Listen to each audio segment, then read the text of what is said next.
যাকাত শব্দের 2 নাম্বার অর্থ কি ছিল? পবিত্রতা, পবিত্র করা, পবিত্র হওয়া।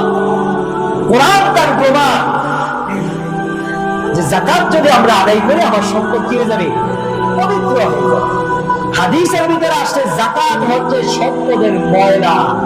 সম্পদের কি? আমরা যে দেখি যখন আমরা কোন একটা বোতলের ভিতরে কোন তরল জাতীয় বস্তু রাখি, বিশেষ করে যেমন আপনি সরিষার তেল, সরিষা ভাঙিয়ে তারপর আপনি তেল নিয়ে আসলেন, আনার পরে এই সরিষার তেলের বোতলটা আপনি এক জায়গায় স্থিরভাবে রেখে দিলেন। কিছুক্ষণ পর বা কয়েকদিন পর আপনি বোতলের নিচের দিকে তাকাইলে দেখেন নিচ সাইডে কিছু ময়লা জমে আছে। এরকম হয় কি হয় না?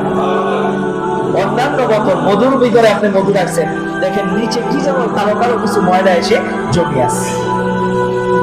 তাহলে দুনিয়ার এই বস্তুগুলোর ভিতরে যেমন পিওরটা এটা আলাদা করা যায় এবং ময়লাটা সেটাও আলাদা হয়ে যায়, ঠিক তেমনি ভাবে আমাদেরকে আল্লাহ যে সম্পদ দান করেছেন, এই সম্পদের ভিতরে কিছু ময়লা রাখছে, আর এই ময়লাটাকে বলা হয়েছে যাকাত।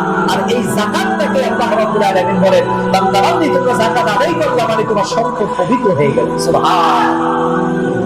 এরপরে আল্লাহ রাব্বুল আলামিন নবীকে বলেন, আপনি যাদের থেকে যাকাত নেবেন এখানেই আপনার দায়িত্ব শেষ নয়, তাদের থেকে যাকাত উসুল করার পরে ওয়াসাল্লি আলাইহিম, আপনি তাদের জন্য একটু দোয়া করে দেন। সুবহানাল্লাহ।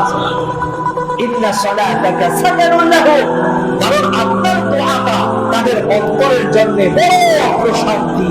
বলেন সুবহান। আমার বন্ধুগণ, নবীর এই কাজগুলা সাহাবায়ে কেরামগণ করেছেন।